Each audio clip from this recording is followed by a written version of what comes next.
Hi everyone, my name's Laura and this is my channel So Very Laura.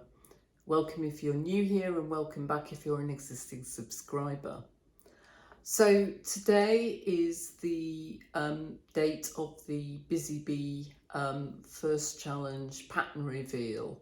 So when I say today, that's assuming you're watching this on Wednesday, 31st of July, which is the day that we've all agreed that we will do our pattern reveals. You're actually watching past Laura because I am recording this on Monday the 29th of July. It's quite late in the evening and as you can probably tell, I'm not at home. I'm actually in an apartment hotel in the centre of Birmingham because I now work away and stay over one night a week. So what I thought I'd do, because I haven't yet quite finished my shirt, is that I would take you through what fabric I picked and mostly what I thought of the pattern, so that when I get home again and I've got access to my sewing machine, which is tomorrow night, I can then sew like the wind and finish off the shirt, and then I'll come on at the end and show you the final garment and give you a kind of final summary of what I thought of it. So let's start then with a quick reminder of which pattern I was sent. And if you haven't seen my original vlog where I revealed the pattern that I was sent and talked a little bit about it and my fabric options, I'll link it down below. And also, before I forget, because I'm really terrible at remembering to do this, I am wearing Me Made today. I am wearing my Fabric Godmother peony dress in a Fabric Godmother fabric called, I think it's called Linii. And it's actually one that was used to make up the samples that they used to advertise the pattern. And at the time I was looking to make a dress to wear to a wedding and I saw this and I just thought, that's it, that's the one.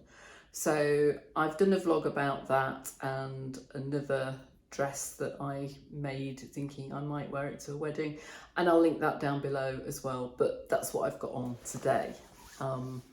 So the pattern that I was sent, so there's 8 of us doing the challenge and each of us was given someone to send a pattern to, and the person who was asked to send a pattern to me was the lovely Claire, who is Loves Red Sews here on YouTube and also over on Instagram. So I'll link her channel down below, and I'll also link all the other Busy Bees channel details and everything. And Claire and I had a little bit of a chat on email as to sort of my likes and dislikes and stuff, and that's all in the previous vlog. But I actually said I really like all the tops you've made, so you know, anything that's kind of similar to that is fine by me. And what she actually sent me was the Olya Shirt and Dress by Papertheory Patterns. So this is the pattern instructions. And as she said, I could make the dress, but she was thinking of the shirt when she chose it. So you can see it's got this really interesting construction. So it's got this front yoke that extends into the sleeve. And I'll show you the shape of the pattern piece in a minute, so you can see how that works out. Doesn't have any darts or anything. You can put pockets in it if you want. And then on the back, it looks much more like a traditional shirt. So this is what she sent me. And I was really happy because I've looked at this for a little while. And I went through and I showed you some different fabrics that I thought I could make it up in. So what did I go for in the end? So I've got my shirt with me as far as I have got, and you will see that in the end I went for this one. So this did get some love in the comments. So this is a Craft Cotton Company cotton, so it's kind of quilting cotton weight, and you'll see it's black with all these beautiful clocks on it, and actually made up. I think it looks absolutely stunning, though I do say it myself. I mean, you look at the back and you can see the pleat in the back, Can I see it? Can you see that? I just think it looks so pretty. You'll probably see it better when I put it on at the end. But I just think it's really pretty. To be honest, one of the reasons I picked it was I'd really narrowed it down to this or a Lady McElroy Tokyo Nights, which a lot of people liked, or I had a pink and red quilt cover. But actually, part of it came down to the fact that I thought that doing this in a fabric that wasn't hugely expensive would be a good idea for a first go, and also in a fairly stable cotton that I knew would sew up kind of in a quite docile manner, if you like. And also I knew I'd got black thread, and I did have a look to see if I'd got any to match the red of the duvet cover, and I didn't. So a lot of it was completely pragmatic. Also, I did buy this fabric expressly to make a shirt because, as I said on the original vlog, I really like the shirts that Ed Byrne wears from Mock the Week, and who often used to wear shirts with kind of clocks on. So that's what I bought the fabric for, so I thought I'm just going to go for it. That doesn't mean that I won't make some of the other colourways I showed you up in this pattern in the future, because there will be more Olyas. So my overall verdict, and this is without even trying on the final version, is I do love it. I've tried it on as far as I've got. So shall we talk a little bit about the pattern and how I found it? So as I said when we talked about it last time, it is meant to be oversized. So although my body measurements would put me, well, for my bust they'd put me somewhere around a 14. My hip probably somewhere, waist probably a 16 to 18, and the hip the same. But I had a look at some of the reviews on the fold line, and somebody had said, I think it was on there, that they'd been advised with size 16 measurements, and I'm probably nearer a 16 than an 18, that a size 12 would be absolutely fine. So I took a punt and I cut out a straight size 12, and that's what I've made up. And I've tried it on, and it's completely straight really through the bust, waist and hips. Comes in very slightly at the waist, but broadly speaking, bust is 47 3/4 and the hip is 47 3/4 inches, and then the waist is just 3/4 of an inch narrower, and it's absolutely fine. It still looks oversized. I do wonder if the arms are a bit long, but yeah, I'm happy with that in terms of the sizing. So I think I went for the right sizing. So I'll show you, if you look on here, I don't have the actual pattern pieces with me, but that is the shape of the front yoke and sleeve.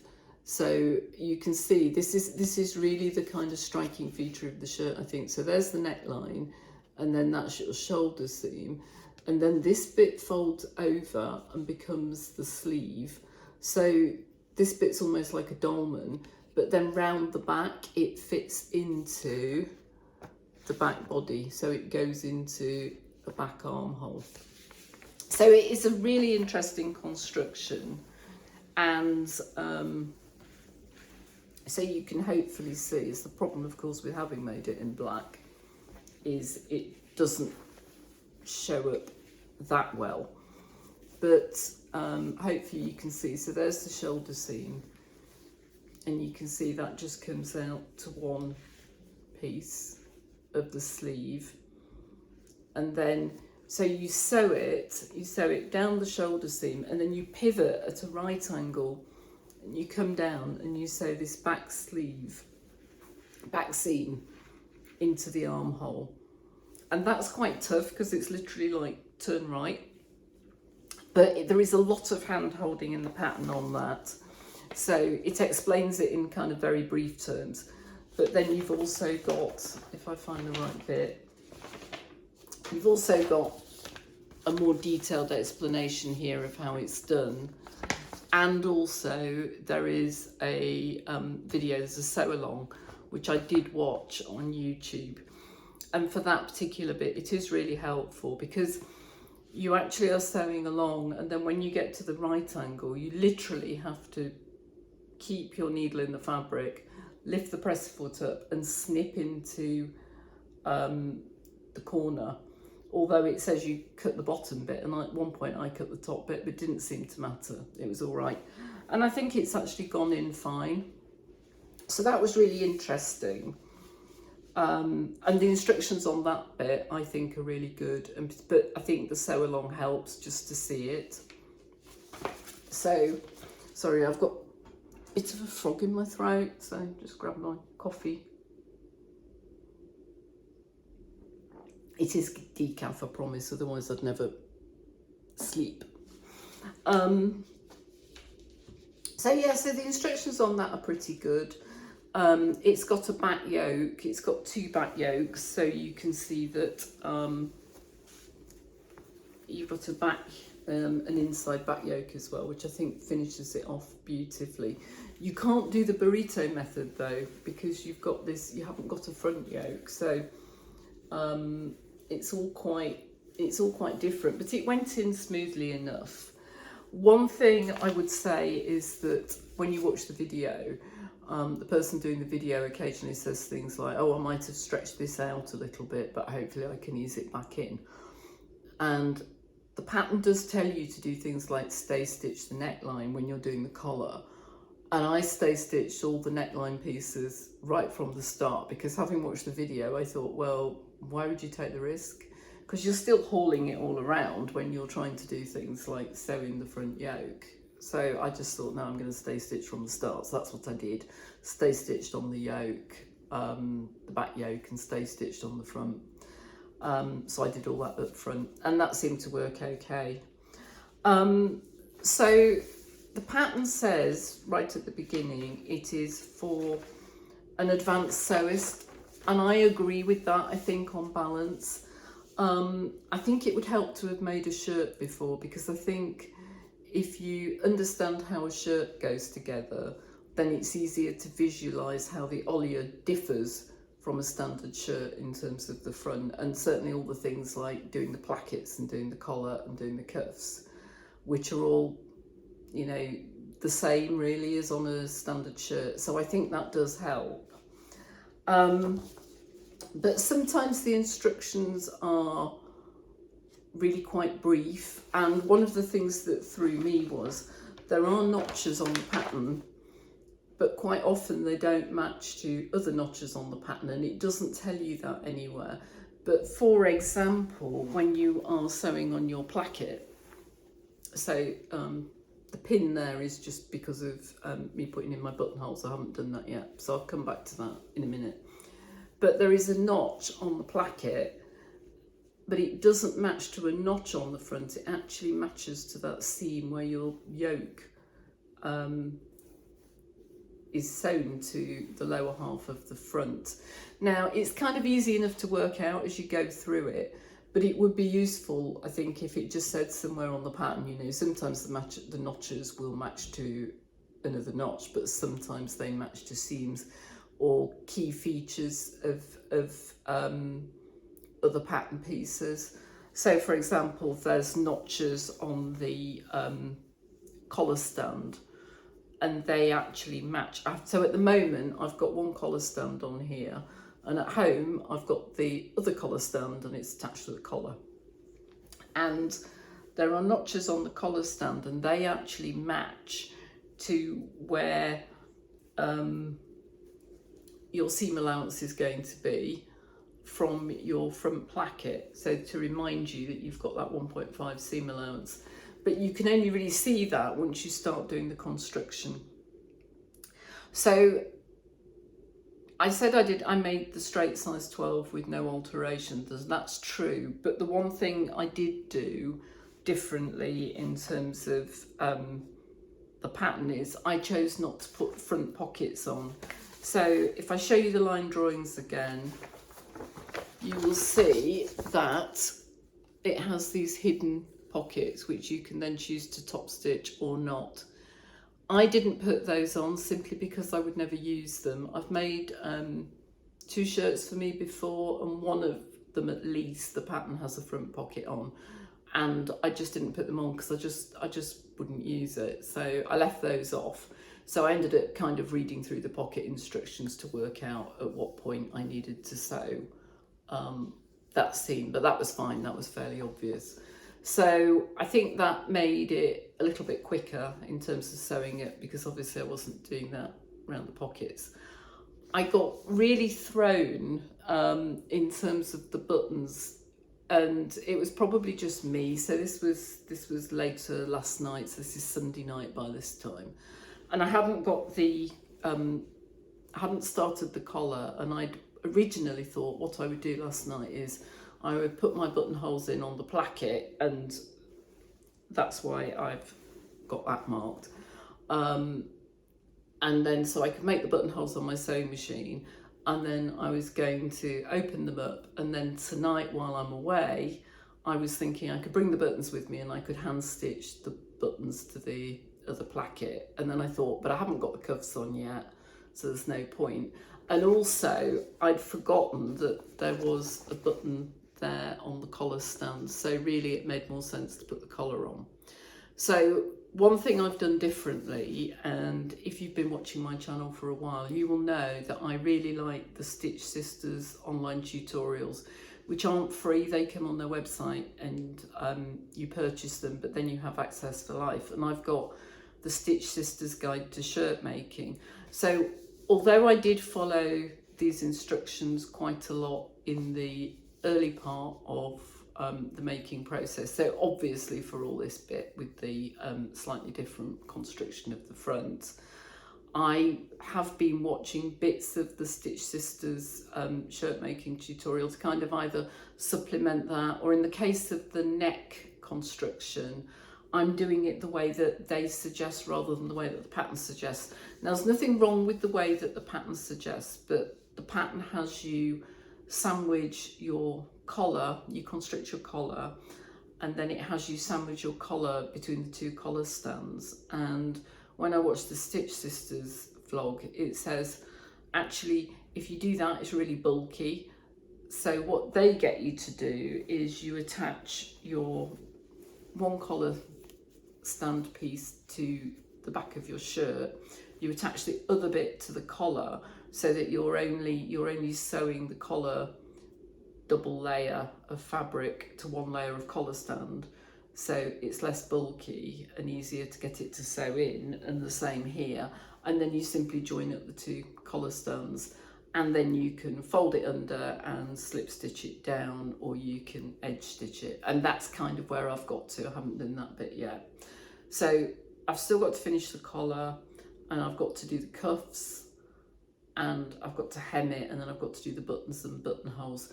But all those bits are fairly standard on the shirt, which is why I thought it was a good idea for me to come on now and do a little bit of a review for you, because I think those bits are not really going to impact on what I thought of the shirt and the construction. One thing I would say is really hard, and you do have a choice about whether or not to do this, and it's not hard as in conceptually difficult, it's just fiddly, is this bit. So if I turn it inside out, you'll be able to see better. So you've got your sleeve and you have your placket on the end. But when you do your sewing up of the seams, you end up with this seam here that goes from, sorry, I've not got this turned out properly yet. There you go. So you have this seam that goes down the sleeve, and then it continues all the way across the front yoke. And what it suggests you do is you then top stitch that. So obviously you see the top stitching on the outside of the shirt, which you won't be able to see because it's black, but you'll have to take my word for it. And you don't have to do it, but I thought, well, it might be quite nice to do that because it will keep the seam folded up out the way.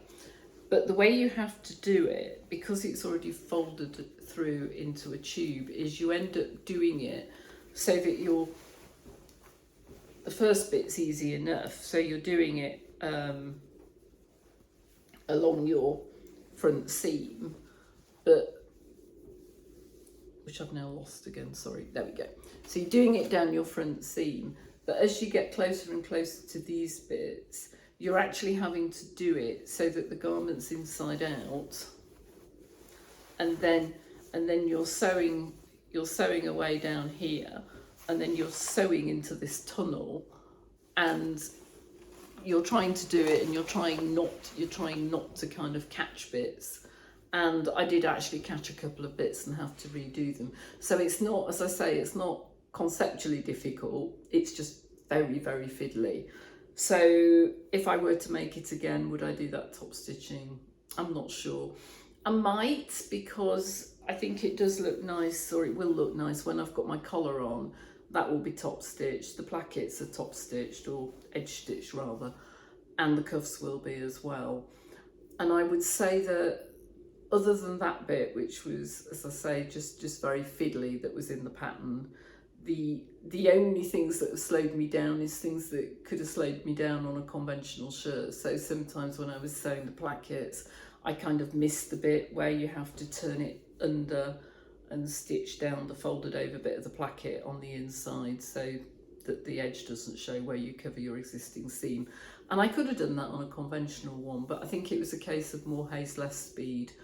And I wanted to make sure it looked nice, because I think, as I say, I really do like the fabric, and I think it's going to look really quite striking.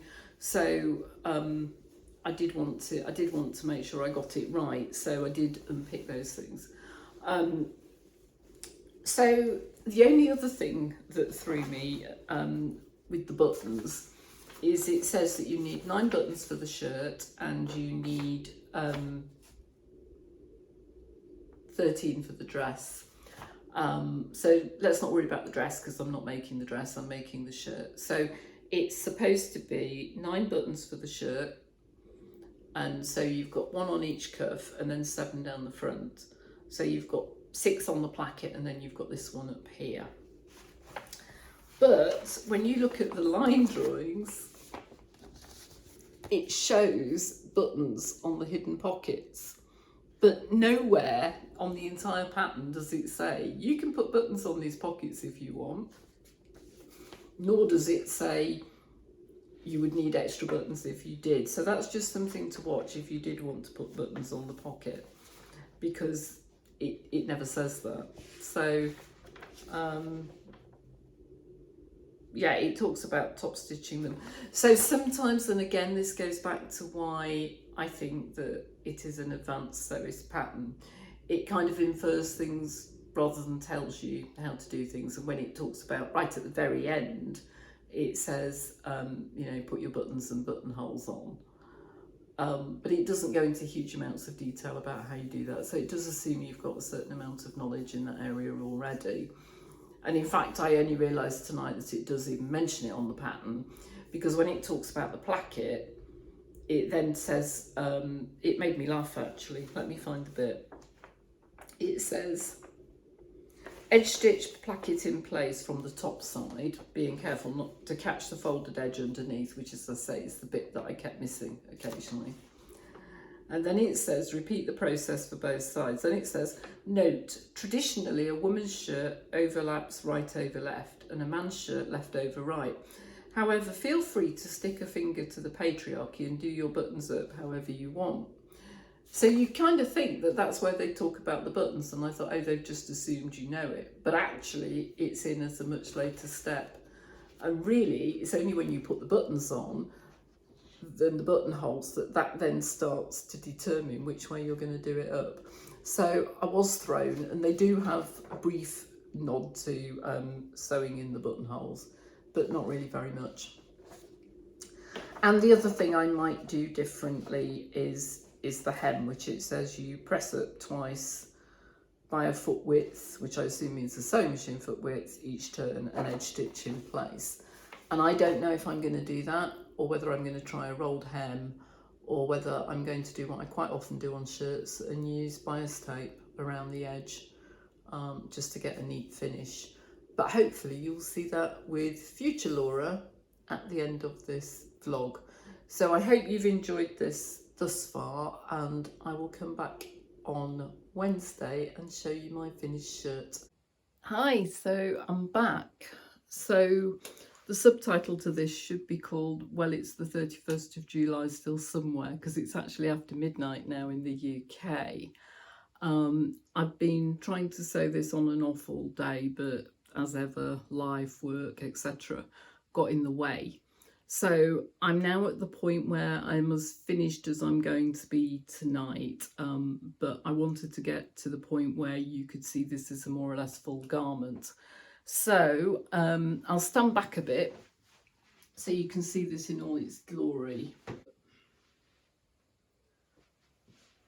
If I come a bit nearer, then hopefully you can see the detail on the back. You see it's got a yoke, and then it's got this lovely pleat there.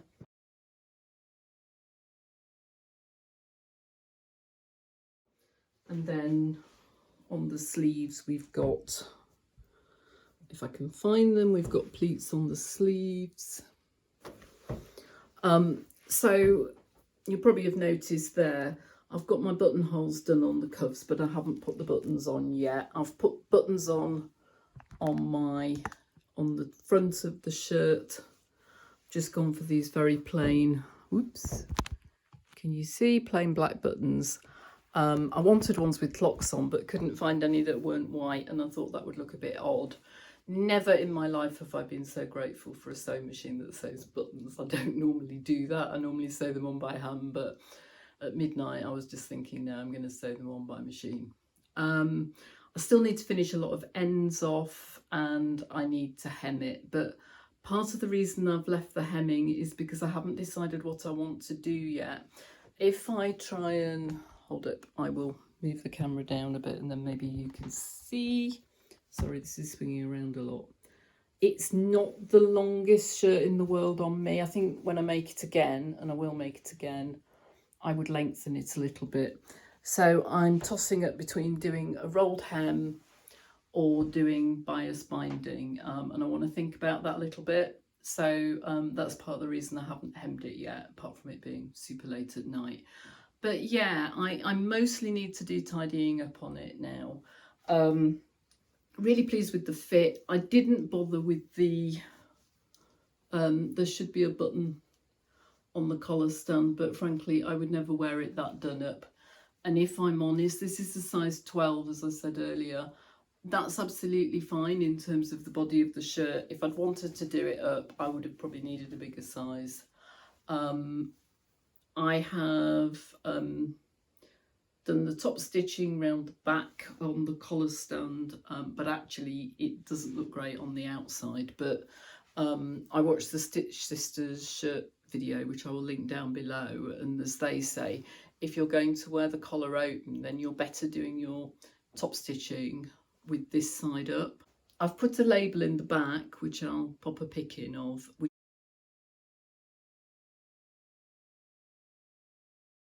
actually came from the lovely Generates when I bought a couple of her silicone hot hemmers, which I did with my discount from the Fold Line Sewing Weekender.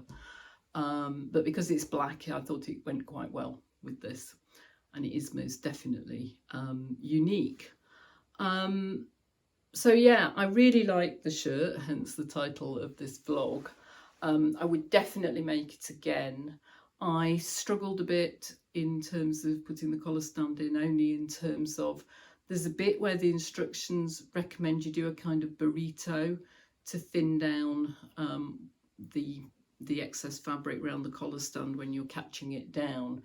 And that just defeated me completely. And I don't know whether it's me, I know I've struggled with it before, or whether it's actually just a question of the fact that this is quite a thick cotton, and therefore it was just bulky making it into a burrito. So that didn't work for me, but so in the end I just ignored it. Everything else I think I did pretty much as is meant to be, except as I said earlier, I haven't put pockets on it, but everything else is the same. I really like it. I love this unusual sleeve. Other thing is whether I should lengthen the sleeve fractionally. I don't know, I might. So yeah, so as I say, I'm really pleased with it. It's really late at night, so I'm sorry if I'm not making a huge amount of sense now. But yeah, I will try and pop in some pictures of this, and I hope you like it. Thank you to the lovely Christine from Gemini Stitches and the equally lovely Sam from Sequin Girly for dreaming up this challenge, and I'm looking forward to thinking about what I'm going to do for August for the Transformation Challenge. And a massive thank you again to Claire from Loves Red Sews for sending me this pattern. I've really enjoyed making it, Claire, and it's been great getting to know you as well. So I'm off now to edit this, and Christine, if you're watching this, I'll either see you later today, or I will have seen you today or yesterday or whenever you're watching this. I'm off to the NEC tomorrow, i.e. Thursday, to go to the Festival of Quilts, and Christine is going down there too, so I am going to meet up with her for the first time in person, which will be lovely, I'm sure. So I hope you're all happy and getting some sewing done wherever you are, and I'll see you very soon with another vlog, which almost certainly will be a haul, but I'm not going to buy anything tomorrow, am I? Bye for now.